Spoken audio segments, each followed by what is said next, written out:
Muy buenos días. Mi nombre es Nuria Montero Chinchilla y soy la directora de práctica farmacéutica del Foro Farmacéutico de las Américas. El día de hoy estaré actuando como moderadora de esta actividad. Damos la bienvenida a todos los participantes en el webinar Programas de Optimización de Antimicrobianos, PROAS y el rol esencial del farmacéutico. Para la realización de esta actividad se cuenta con el apoyo de la Federación Internacional Farmacéutica, quien nos facilita la plataforma GoToWebinar, y del Colegio de Farmacéuticos de Costa Rica, quien nos brinda el soporte técnico administrativo. En este sentido, también quiero destacar el apoyo logístico que nos brinda la doctora Yajaira Quesada Rojas, quien es la secretaria técnica del Foro Farmacéutico de las Américas. Ahora, algunas de las reglas a establecer antes de iniciar esta conferencia son las siguientes. Primero, la conferencia tendrá una duración aproximadamente entre 40 y 45 minutos como máximo. Posteriormente, se abrirá un espacio de 10 a 15 minutos para que el expositor dé respuesta a las preguntas que podrán formular los participantes por escrito a través del chat ubicado en la plataforma, las cuales serán leídas al expositor, quien procederá a contestarlas. Una vez terminada la actividad, se solicita a los participantes llenar la encuesta de calidad del webinar con el fin de mejorar en estas actividades. La plataforma webinar emite los certificados de participación a cada asistente a la actividad en un lapso de 24 horas después de finalizada esta. Con relación a este webinar, tenemos que decir que la Organización Mundial de la Salud ha establecido una Semana Mundial de Concientización sobre el uso de los antibióticos, que se celebra cada mes de noviembre, siendo que en el año 2019 se realiza en la semana del 18 al 24 de noviembre, o sea, en esta semana precisamente. El propósito de esta celebración de la Organización Mundial de la Salud, que es una celebración anual, es aumentar la conciencia mundial sobre la resistencia a los antibióticos y fomentar las mejores prácticas entre el público en general, los trabajadores de la salud y los responsables de la formulación de políticas para evitar que la resistencia de los antibióticos siga apareciendo y propagándose. Es precisamente en el marco de la Semana Mundial de Concientización sobre el Uso de Antibióticos que se plantea el webinar de hoy, cuyo objetivo es discutir el rol del farmacéutico en estos programas de optimización de antimicrobianos, tanto desde la perspectiva del farmacéutico hospitalario como del farmacéutico comunitario. El día de hoy tenemos como expositor al doctor José Pablo Díaz Madrid, quien cuenta con los siguientes atestados. Es graduado de la Universidad de Costa Rica con posgrado en farmacología y gerencia de medicamentos. Farmacéutico clínico encargado de la optimización de tratamientos y atención directa a los pacientes hospitalizados en el servicio de farmacia del Hospital Clínica Bíblica de Costa Rica. Participa como farmacéutico en equipos de investigación de estudios clínicos. También es docente y tutor de internado, o sea, práctica supervisada de la Universidad de Costa Rica y coordinador de la Cátedra de Farmacología de la Universidad de Ciencias Médicas. Es conferencista internacional con participación en múltiples congresos, asimismo investigador con múltiples publicaciones en revistas científicas. Es el director y fundador del primer programa de optimización de antimicrobianos en la región centroamericana. Es asesor de PROAS para el Ministerio de Salud de Costa Rica y para la Organización Panamericana de la Salud. También él fue ganador de una beca de viaje para el Congreso Mundial de Farmacia y Ciencias Farmacéuticas de la Federación Internacional Farmacéutica, celebrado en Seúl, Corea del Sur, en septiembre del 2017. Con estas cartas le solicito al doctor Díaz que iniciemos la actividad. Adelante, doctor Díaz. Bueno, muchas gracias. Buenas tardes a todos. Quería agradecerles estar acá el día de hoy escuchándome y bueno, empezar. Para esta charla no tengo ningún conflicto de interés que declarar y como bien decía la doctora, estamos en la Semana Mundial de Concienciación o Concientización sobre el uso de los antibióticos o antimicrobianos, que es un evento a nivel mundial que cada año está tomando mayor importancia. Los invito a entrar a Twitter y ver con el hashtag que tienen ahí en la pantalla toda la actividad que se está desarrollando en redes sociales con respecto a esta actividad. En realidad hay muchísimo material que algunas de las cosas que hay disponibles por ahí las vamos a discutir en la charla del día de hoy, pero de verdad los invito a que formen parte de esto porque realmente es importante que todos estemos incluidos en actividades de este tipo. El objetivo del día de hoy, como lo mencionaba la doctora, básicamente es discutir un poco el rol del farmacéutico en esto de los programas de optimización de antimicrobianos, tanto en la comunidad como en el hospital. Al día de hoy, principalmente, el desarrollo ha sido a nivel hospitalario, por lo que va a ser el tema central de la charla. Sin embargo, también vamos a comentar algunas de las cosas que se están haciendo a nivel de la comunidad. Esta es la agenda para el día de hoy. Básicamente vamos a hablar un poco de resistencia a los antimicrobianos, la situación de los PROAs a nivel mundial, la descripción y funciones de los elementos principales de un PROA y las acciones del farmacéutico tanto a nivel hospitalario como en la comunidad. Y para empezar, quería hablarles de resistencia. Pues ya tengo más de 9 años de estar trabajando en esto de resistencia a antibióticos y con el paso del tiempo se ha visto cómo va evolucionando todo este aspecto y cómo a pesar de que hay muchos esfuerzos, seguimos teniendo problemas importantes con la resistencia a los antimicrobianos. Este problema de la resistencia, hay mucha gente que todavía no se lo toma tan en serio, pero en realidad el problema es muy grande. En Latinoamérica tenemos reportes importantes de que el problema es serio, así como en otros lugares del mundo, y de hecho se está comparando esto con el calentamiento global en términos de que si no hacemos algo, la amenaza que hay a la salud del mundo es bastante importante. Estos dos primeros reportes que, perdón, voy a activar acá un segundo esto, un segundito. Estos dos reportes que les señalan son relativamente antiguos, que mostraban mucho qué era lo que estaba sucediendo y cómo podíamos ir actuando.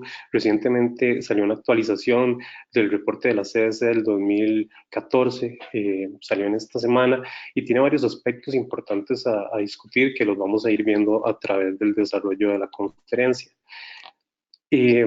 La Organización Mundial de la Salud tiene muchísimo que ver con todo lo que tiene que ver con resistencia, tiene un trabajo activo en todo el mundo y estos son algunos de los patógenos que la organización identifica como de importancia. Hay algunos que son críticos, hay algunos que son de alta importancia, otros de media. Esto es muy importante que entiendan o que entendamos que varía muchísimo de país a país.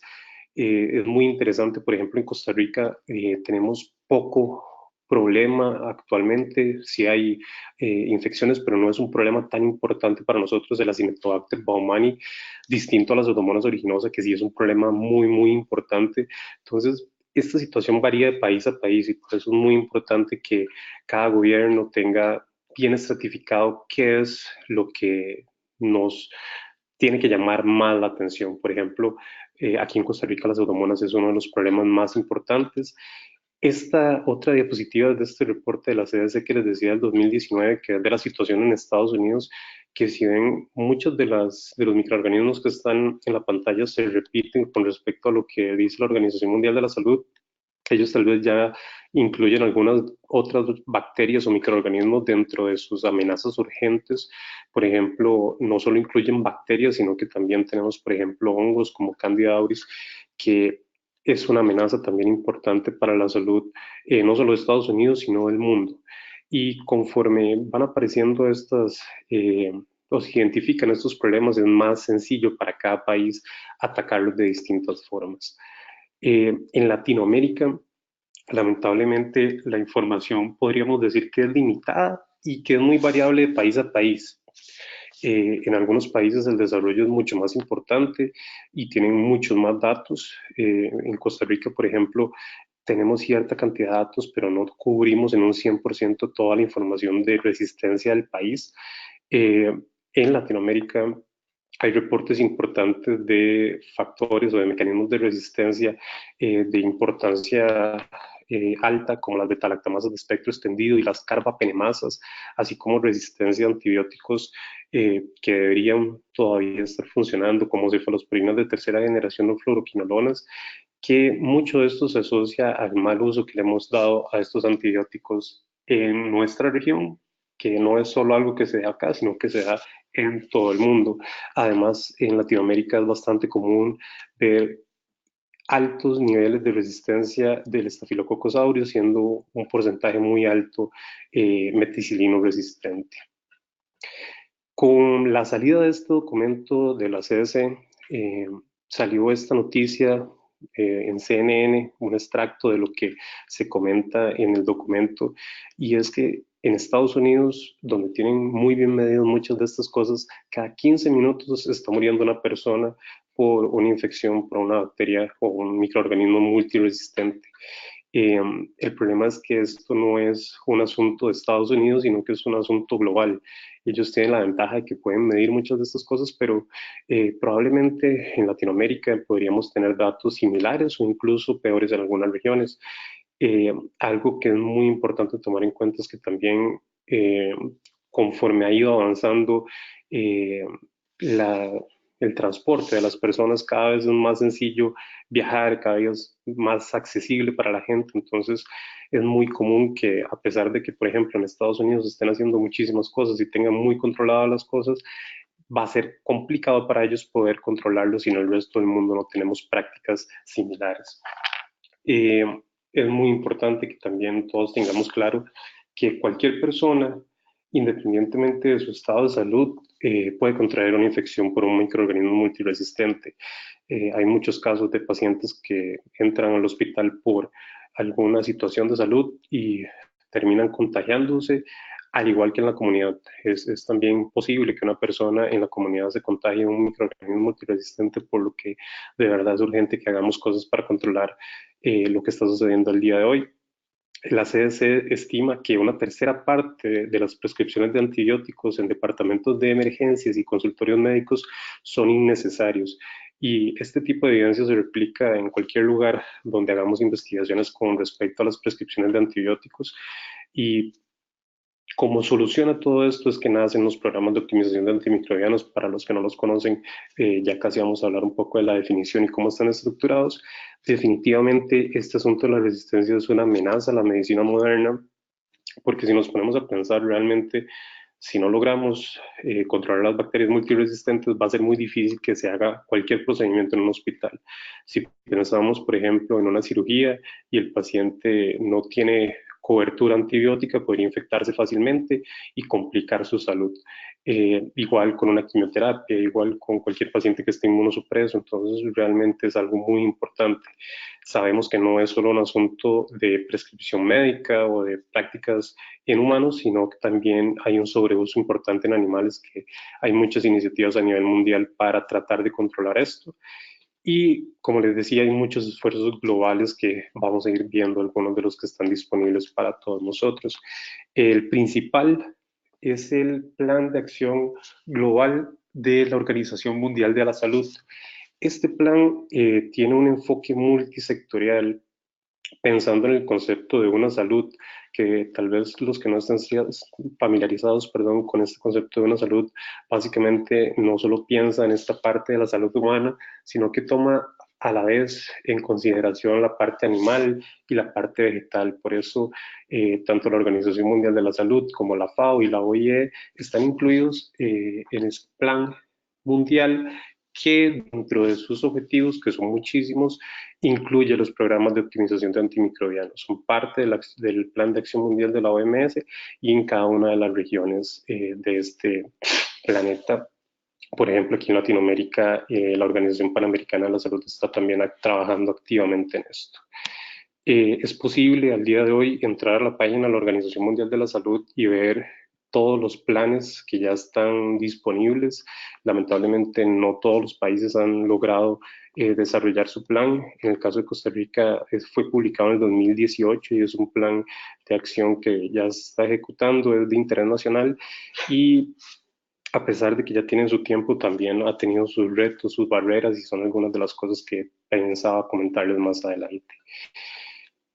Acciones para profesionales de salud hay muchísimas. En realidad no es solo PROA, también deberíamos pensar en la educación al paciente, en la parte de vacunación, en la parte de estar informado, de tratar de educar a médicos, a veterinarios, a odontólogos. Hay muchísimas cosas que como profesionales de la salud podríamos hacer, pero lo ideal de la charla de hoy es que hablemos de programas de optimización de antimicrobianos que también en Estados Unidos la manera de encontrarlo es Antimicrobial Stewardship Programs, que tal vez es como lo más común a nivel mundial. Y para definir qué es un programa de optimización de antimicrobianos, podríamos utilizar este que es de la OPS, que básicamente lo define como un grupo de intervenciones coordinadas, diseñadas para mejorar y medir el uso apropiado de antimicrobianos, promoviendo la selección del régimen farmacológico óptimo, lo cual incluye la dosis, la duración y la ruta de administración. Eh, Esto que les decía de Antimicrobial Stewardship Program ha venido tomando fuerza importantemente en los últimos años. Si ven la cantidad de publicaciones que se ha venido dando con respecto a pruebas, ha ido creciendo desde aproximadamente el 2003 al 2004. Al día de hoy la cantidad es todavía mayor. Y esto va a seguir así por un tiempo importante porque cada día es más la gente que se está uniendo a investigar y a hacer acciones asociadas a PROA. Existe una guía o existen múltiples guías para poder orientar a los profesionales de salud en cómo desarrollar en un hospital principalmente sus programas de optimización de antimicrobianos. Esta que les está en la pantalla es la de la Sociedad Americana de Enfermedades Infecciosas, que para los que no conocen la AIDSA, como le decimos en Latinoamérica, o IDSA, como le dicen en Estados Unidos, es una sociedad muy importante. Su página de internet tiene múltiples vías para el manejo de muchas infecciones y también para asuntos como este, como son los Antimicrobial Stewardship Programs o PROA. También hay esfuerzos regionales que muchas veces utilizan guías como esta para tratar de adaptar a nuestra población lo que se recomienda a nivel internacional, y una es esta que es de la OPS, que son recomendaciones para la implementación de programas de optimización de antimicrobianos en Latinoamérica y el Caribe. Este documento, para aquellos que no hayan empezado a trabajar o que estén empezando a trabajar, es un documento muy importante de leer porque de verdad guía bastante bien en cómo debería actuar no solo el profesional de salud, sino también la parte pública o del Estado. Y ya para entrar un poco más en el tema como tal, es importante, además de hablar de resistencia, hablar de otras cosas, de por qué necesitamos pruebas. Básicamente, cualquier paciente que utiliza antibióticos está expuesto a reacciones adversas y alergias. Si no están bien utilizados o si el paciente se contagia de infecciones multiresistentes, aumenta la morbilidad y la mortalidad, aumenta el tiempo de estancia de los pacientes. Como les decía, lo peor es que el paciente se infecte con patógenos multiresistentes Y también hay cosas importantes que cada día se sabe más, como los cambios en la microbiota, incluyendo, pero no solo exclusivo de esto, pero sí incluyendo al Clostridioides difficile, que es la nueva manera en cómo se denomina el Clostridium difficile. Eh, es importante en este tema de la microbiota que entendamos que sea que el antibiótico se use bien o sea que el antibiótico esté prescrito innecesariamente, vamos a tener un impacto en la microbiota de los pacientes y por eso es que siempre debemos de estar seguros de que el beneficio de exponer al paciente a un antibiótico supera al riesgo. Y por supuesto, todos estos aspectos que hablamos previamente tienen costos importantes en la atención de la salud. Eh, Básicamente, algunos datos adicionales que también son importantes. Se dice que alrededor del 30% de los pacientes que se hospitalizan en algún momento podrían recibir antibióticos. Más del 30% en la comunidad se prescribe mal. En cuanto a profilaxis quirúrgica, hasta el 30% es inapropiada. Y cuando hablamos de antibióticos, en cuanto a presupuesto, obviamente esto va a variar muchísimo de hospital a hospital, pero en promedio en la parte latinoamericana anda alrededor del 30% del presupuesto del hospital. Y con las pruebas se ha visto que es posible lograr reducciones en estos gastos de un 10 a un 30%, por lo cual los pruebas realmente solos son capaces de financiarse y también ayudar a que el hospital tenga unas finanzas más estables o más conservadas. Beneficios que se han demostrado a través de múltiples estudios y que en esta diapositiva están resumidos varios, mejora los resultados clínicos, reduce el consumo de antimicrobianos, reduce el costo asociado al tratamiento, mejora la prescripción y tratamiento, mejora la prescripción de tratamientos y profilaxis, reduce la falla en tratamientos y mortalidad, reduce las infecciones por Clostridium, también disminuye la cantidad de infecciones multiresistentes y por lo tanto, también tenemos menos efectos adversos y menos interacciones medicamentosas cuando tenemos un programa de optimización de antimicrobianos instaurado en el hospital. En cuanto al equipo que debería formar un PROA, las referencias hablan de un equipo tal vez principal. En inglés le dicen core members, que básicamente cuando hablamos del core member, lo que queremos pensar es en el equipo principal, en el equipo que va a trabajar diariamente con los pacientes, porque esto sí es importante que quede claro, el PROA no es un comité que se reúne una vez al mes para ver qué está pasando. Lo ideal o las situaciones ideales que también obviamente hay que adaptarlo a cada hospital y a cada país, pero lo ideal es que cuando tengamos un PROA tengamos tiempo o profesionales con tiempo dedicado para hacer prueba. Si queremos tener un PROA exitoso, necesitamos que el profesional en salud tenga tiempo. Este equipo principal que va a ser el que va a llevar el trabajo diario, normalmente o lo ideal sería que esté formado por un médico, obviamente, o preferiblemente que sea infectólogo, un farmacéutico que debería estar entrenado en enfermedades infecciosas y un microbiólogo que idealmente tenga una especialidad en bacteriología. Esto que está en la pantalla es lo que principalmente o idealmente deberíamos de tener. Ahora bien, esto es multidisciplinario. Deberíamos incluir otros profesionales de salud.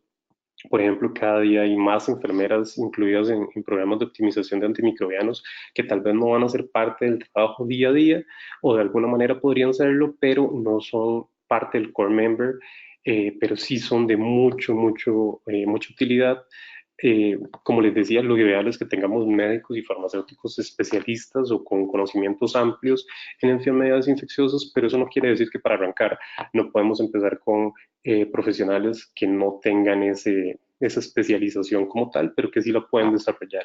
Hay muchas oportunidades de entrenarse en este aspecto, pero definitivamente no es algo que sin un entrenamiento adecuado se pueda llevar de la mejor manera. Es muy importante tener dentro del comité de prueba, no el equipo básico, sino en el comité, parte del liderazgo del hospital. Esto es muy importante. Hay estudios que han demostrado que cuando dentro del PROA tenemos alguien del liderazgo del hospital que esté en capacidad de tomar decisiones importantes, los resultados son mejores. Y podríamos ir inclusive hasta pruebas muy complejas que tienen dentro de sus equipos a personal de tecnologías de información, ya sea un ingeniero o alguna persona que tenga conocimiento importante en computación, que si es un PROA que está iniciando no va a ser tan importante, pero en PROAs complejos y que manejen hospitales muy grandes, tener gente dedicada en tecnologías de información es muy, muy, muy importante.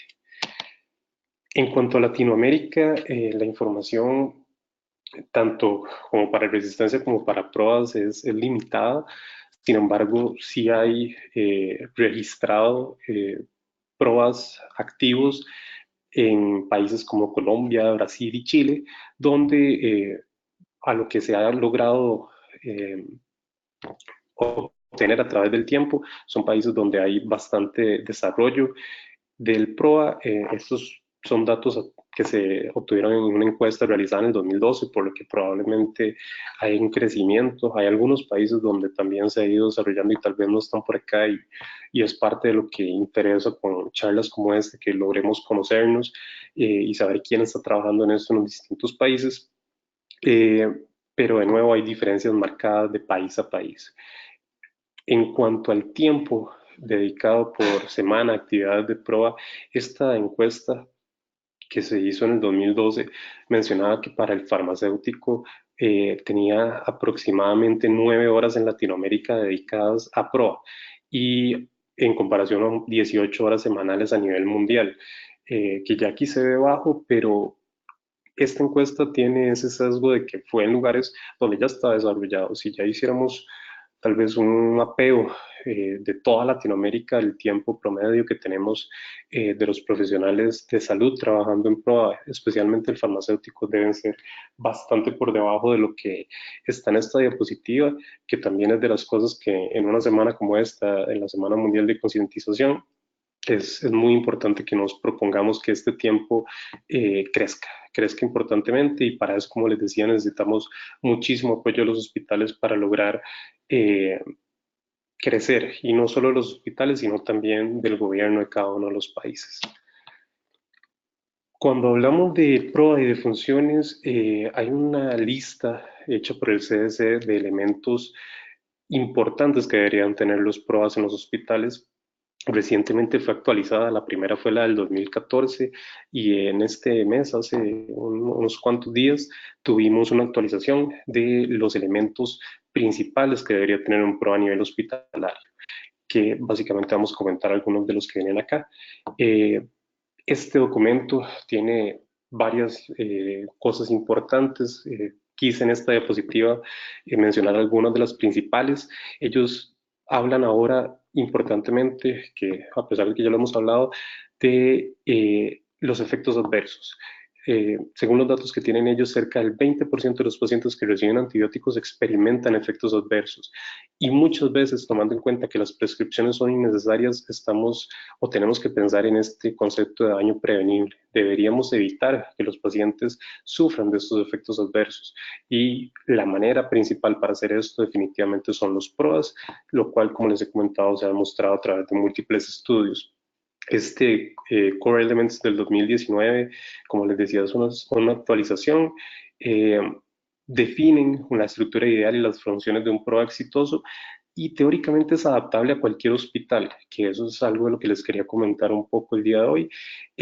La actualización del 2019 pretende reflejar las lecciones que han aprendido con el paso del tiempo y mostrar nueva evidencia.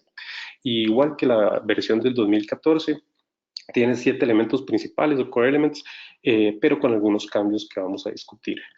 Antes de entrar a los core elements como tal, quería enseñarles los datos que enseña Estados Unidos en cuanto a cómo andan las pruebas en los diferentes estados. Vean que en promedio tienen un 85% de sus hospitales que ya cumplen tener los 7 elementos propuestos por la CDC, lo cual es altísimo. En teoría, para estos son datos del 2018, ellos tenían la meta de para el 2020 tener un 100% de los hospitales con algún PROA activo. Esto es monitoreado y los hospitales están bajo un proceso de auditoría constante, por lo que probablemente en un par de años ya van a tener ese 100% al que estaban alcanzando. Ahora bien, si hiciéramos un mapa similar a este, pero en Latinoamérica, los datos no estarían ni cerca de ser así en cuanto a totalidad de hospitales comprobados, por lo cual nosotros especialmente tenemos muchísimo trabajo que hacer.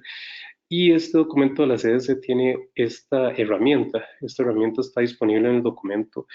También es posible encontrar versiones en español de la herramienta donde se evalúan si de verdad uno tiene o no tiene cada uno de estos elementos. Lamentablemente, a pesar de que la herramienta es bastante adaptable, cuando se hacen estas evaluaciones en hospitales en Latinoamérica, no siempre llegamos a tener todo. Es muy común que no lleguemos a tener todo porque algunas cosas son complejas y por eso la OPS se ha puesto a trabajar en esta parte. Yo tengo, como comentaba la doctora al inicio, alguna colaboración con la Organización Panamericana de la Salud. Esto es la última reunión que tuvimos en septiembre de este año, donde nos reunimos para ver cuáles eran las necesidades de entrenamiento y apoyo para pruebas. Una de las cosas que eh, se discutió con este grupo de expertos en infectología o en enfermedades infecciosas es que esa lista deberíamos adaptarla a nuestros países y ver qué es lo mínimo que deberíamos de pedir en nuestros países, porque si nos quedamos con la lista de la CDC, mucha gente podría no alcanzar ni siquiera lo mínimo que pide la CDC, lo cual no está mal. Tenemos que pensar en que empezar a trabajar es positivo y que no necesariamente tenemos que llegar a tener los 7 elementos o eh, saber cómo manejarlo, porque también en ocasiones cuando hay hospitales que tratan de llenar esta lista y ven que es muy complicado, desisten de formar un PROA del todo. Entonces, realmente la idea es que en los próximos meses salga una lista que sea propia de la región latinoamericana para que pueda ser mejor utilizada en nuestros países. Volviendo a lo que dice la CDC, estos son los 7 aspectos que toman en cuenta básicamente. Lo que pretendo es hablarles principalmente de la número 3, que es el conocimiento farmacéutico, conocimiento del farmacéutico, que antes se llamaba experiencia en antimicrobianos. Lo que dice la CDC es que cambia este concepto para darle un mayor importancia a la función del farmacéutico en Estados Unidos con respecto a todo este asunto de los PROAS. Y antes de entrar en detalle con esto, quería comentarles un poco sobre los otros aspectos de la lista. Está el compromiso del liderazgo del hospital, el liderazgo del programa, que el modelo más conocido es el modelo médico farmacéutico, que está en un 59% de los hospitales de Estados Unidos. Acciones importantes, lo que más recomiendan hacer es retroalimentación prospectiva y preautorización, y ellos este año recomiendan que concentrarse en neumonía adquirida en la comunidad, infecciones del tracto urinario y infecciones de piel y tejidos blandos cubre cerca del 50% de antibióticos que se utilizan en Estados Unidos, por lo cual esto también podría ser un buen punto de entrada para Latinoamérica, concentrarnos en estas 3 patologías para tener acciones, y después también se recomienda el monitoreo, los reportes y la educación. Para entrar en esta parte del conocimiento farmacéutico, en Estados Unidos el farmacéutico es líder o colíder del programa.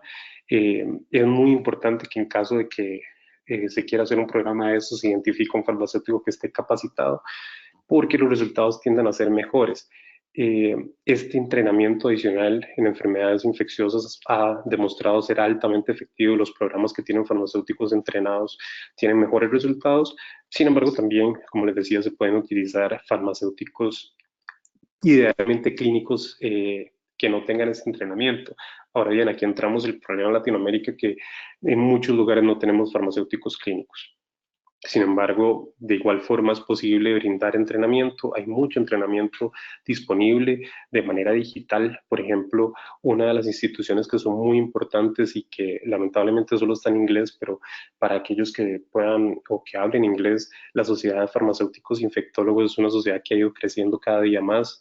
Ellos tienen estos programas de certificación, que son programas tanto para hospitales como para asilos o lugares de cuidado de paciente a largo término. Esta misma asociación tiene, uno se puede hacer miembro y tienen una un sitio donde hay capacitaciones constantes, inclusive tienen un podcast que también está disponible y es gratis, y también tienen programas de recertificación para aquellos que ya son especialistas. Eh, esta sociedad cada día es más importante a nivel mundial, la Sociedad de Farmacéuticos e Infectólogos. Una prueba de esto es que recientemente la Asociación Americana de Enfermedades Infecciosas lo reconoció como un miembro más de los que desarrollan el IDWeek, que es el Congreso de Infecciones o uno de los congresos de infecciones más importantes en el mundo. Entonces, realmente los invito a todos los que estén en la posibilidad de tratar de ser miembros de la Sociedad de Farmacéuticos e Infectólogos. En Estados Unidos hay programas de residencia que lamentablemente en Latinoamérica no tenemos estas oportunidades, pero también es algo que las personas que estén interesadas podrían investigar si pueden aplicar para lograr entrar en algún programa de estos en los Estados Unidos.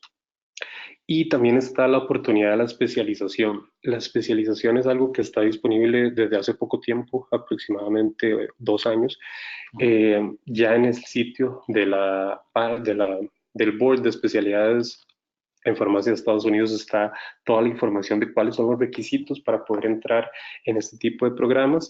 Hay cursos para poder hacer el examen. Realmente en esto sí sería mejor que cada uno entre y investigue un poco, pero para contarles rápidamente, hay dos formas de poder optar por el examen: demostrar que uno trabaja en este tipo de programas y que cumple con los requisitos que ellos piden y lograr hacer el examen, o hacer la residencia para después de hacer el examen. Sin embargo, si uno todavía no cumple los requerimientos, puede optar por comprar el curso y ir estudiando con ese curso, que también es una importante herramienta para irnos educando cuando nos toca hacerlo por nuestra cuenta. Ya hablando un poco de los farmacéuticos en Latinoamérica, no es el caso de todos los hospitales y de todos los países, pero sabemos que la gran mayoría de los farmacéuticos todavía están dentro de la farmacia, que es muy importante recalcar que la función que se hace dentro de la farmacia es muy importante. Sin embargo, hay mucha evidencia de que cuando sacamos al farmacéutico de la farmacia y lo hacemos farmacéutico clínico, se da muchos beneficios al paciente y también ahorro de recursos económicos en el hospital. No es lo mismo revisar prescripciones fuera de la farmacia, frente al paciente, junto a los médicos, que revisarlos en la farmacia. Entonces, esto es un cambio importante que deberemos buscar en Latinoamérica y que para la gran mayoría de los países no es un problema, porque realmente la parte farmacológica, farmacocinética y farmacodinámica es muy buena en la formación del farmacéutico, pero sí definitivamente en esa parte clínica necesitamos empezar a salir de la farmacia para tener mejores resultados con los pacientes, y es parte de lo que el PROA necesita, un farmacéutico clínico que ojalá tenga también esa educación en la parte de infecciones. Esta parte de los farmacéuticos clínicos definitivamente es un reto. Muchas veces hay farmacéuticos en los pruebas de los países que están, pero no son tan clínicos, sino que ayudan en la parte de consumos, pero realmente no tienen ese impacto que es el que tiene el farmacéutico en Estados Unidos y en algunos otros países, que es lo que deberíamos estar buscando para nuestra región.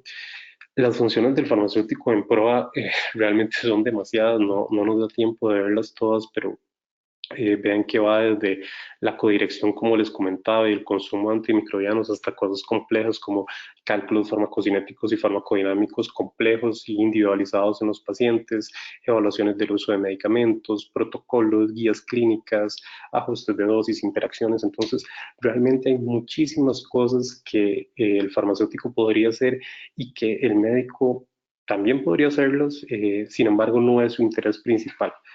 A nosotros, por nuestra formación, esta parte nos tiende a gustar muchísimo. Entonces, realmente es un espacio importante para, en este tipo de infecciones en Latinoamérica, o en este tipo de patologías, perdón, en Latinoamérica, sea un punto de entrada para que después podamos pensar en tener farmacéuticos clínicos no solo en infecciones, sino en otras áreas del cuidado del paciente, como cardiología, cuidados críticos, entre otros. Atributos importantes de un farmacéutico en PROA. Básicamente debe tener un excelente conocimiento en lo que respecta a enfermedades infecciosas, contar con habilidades de comunicación, tener buenas relaciones interpersonales, hablar mucho con los infectólogos y el laboratorio de microbiología, ser trabajador, que le interese y manejo de la frustración. Este meme que anda por ahí de cuál es nuestro plan y cuál es la realidad, realmente representa mucho la experiencia, al menos que yo tuve con las pruebas, porque realmente no ha sido sencillo. y muchas de estas habilidades que les pongo en esta diapositiva, yo puedo decir que las he ido mejorando, pero realmente no era algo de lo que tenía en un inicio y es algo que hay que trabajar y es muy importante porque si nuestras relaciones con el personal de salud no son las apropiadas, va a ser muy difícil que le pongan atención al farmacéutico en estos sentidos. Otras variables importantes también, además del el entrenamiento, tener mentores dentro del hospital o en el país que nos ayuden a guiarnos. Por ejemplo, para el caso de los farmacéuticos es importante que encontremos un infectólogo que nos apoye o alguna persona con experiencia clínica que nos apoye, ya sea dentro o fuera de nuestro país, y también el apoyo dentro del hospital. Definitivamente, si no tenemos el apoyo de nuestras jefaturas y de nuestros directores en los hospitales, es muy complicado poder hacer cosas. Para ir cerrando la parte teórica, quería enseñarles algunos de los indicadores de desempeño que deberíamos llevar. Algunos están asociados a consumo de antimicrobianos, ya sea por dosis diaria definida o días de tratamiento, también por procesos como el porcentaje de casos donde la terapia es apropiada, el porcentaje de intervenciones en el tratamiento que sean aceptadas, la frecuencia de escalamiento del tratamiento, la adherencia a guías clínicas, que todo esto es importante que lo llevemos. Si solo somos farmacéuticos y estamos trabajando en eso, pero no tenemos datos que respalden nuestra labor día a día, es muy difícil poder convencer a la gente. Entonces, mucho de lo que está pasando o lo que he visto que pasa en Latinoamérica es que el farmacéutico está donando parte de su tiempo para empezar a generar estos datos para ya poder demostrar en cada uno de los países que sí es posible y que sí es importante tenerlo. Hay otras métricas clínicas y financieras que también son importantes y que también deberíamos colaborar en estar midiéndolas, especialmente reacciones adversas a antimicrobianos. La justificación económica del PROA realmente, como les decía, se da por sí sola. El PROA ha demostrado que cuando hay un PROA, usualmente los gastos asociados a antibióticos disminuyen, por lo cual desde el punto de vista económico es fácilmente eh, demostrable su impacto. Sin embargo, también hay condiciones dentro del país que a veces hacen difícil que estas cosas se desarrollen. ¿Qué necesitamos en los hospitales de Latinoamérica? Donde no tengan ningún desarrollo, lo más recomendado es empezar por proyectos fáciles de desarrollar, que un término que se utiliza en Estados Unidos es low hanging fruit, que básicamente low hanging fruit se refiere a tal vez como está en la imagen, cosas que sean sencillas de alcanzar. Entonces, por ejemplo, el consumo de antimicrobianos y la parte de profilaxis es un campo donde podemos trabajar fácilmente. Después, como les decía, es necesario que nos especialicemos la mayor cantidad de farmacéuticos posibles y de nuevo el apoyo de las autoridades es muy, muy importante en esto. Para contarles rápidamente mi experiencia en PROA, básicamente trabajo en un hospital pequeño, privado en San José, Costa Rica, que es acreditado por Joint Commission. Cosas importantes es que no tenemos restricciones en el uso de antibióticos y que la gran mayoría de los médicos no son empleados directos del hospital, entonces no están obligados a escuchar nuestras recomendaciones. Nosotros empezamos a trabajar desde el 2012, cuando estudiantes de la Universidad de Arizona nos comentaron sobre qué era un PROA. De ahí el 2012 al 2015, básicamente la dirección médica del hospital nos pidió demostrar por qué era importante, lo logramos hacer y tenemos un PROA bastante establecido y bastante sólido que cumple los 7 core elements de la CDC. Sin embargo, hay mucho trabajo por delante. En Costa Rica tenemos una comisión nacional que tiene un plan publicado y que tiene dentro de sus objetivos fortalecer los PROAs. Algo importante en mi hospital es esta parte de la acreditación de Joint Commission. Para los que trabajan en hospitales certificados por Joint Commission, la próxima evaluación que les haga va a incluir una evaluación de su prueba, por lo cual si están en un hospital que trabaja con Joint Commission y tal vez no están incluidos, podrían consultar para tratar de incluirse. Y mi entrenamiento básicamente fue con la Sociedad de Farmacéuticos Infectólogos a través de la certificación que ofrecen. También tuve la oportunidad de ir a un par de hospitales en Estados Unidos y congresos, y algo que es muy importante en esto y que llama la atención es Twitter. En Twitter hay una comunidad muy grande de infectología, la cual ahora les voy a dejar un par de diapositivas con cuentas importantes de gente que trabaja muchísimo en esto, y para el próximo año pretendo aplicar por la especialización. El PROA del Hospital Clínica Bíblica básicamente funciona de esta forma. Nosotros reportamos al Comité de Medicamentos y al Comité de Prevención de Infecciones, y la información llega a la junta directiva. Nuestra conformación es bastante, la podemos asociar a lo recomendado, pero principalmente los que trabajan día a día es el farmacéutico clínico, el bacteriólogo y los internos de farmacia, con una asesoría importante de un médico infectólogo. Básicamente tenemos planes anuales que los revisamos trimestralmente para ver cómo andan nuestros resultados. Tenemos una evaluación de riesgo que nos permite saber dónde es que tenemos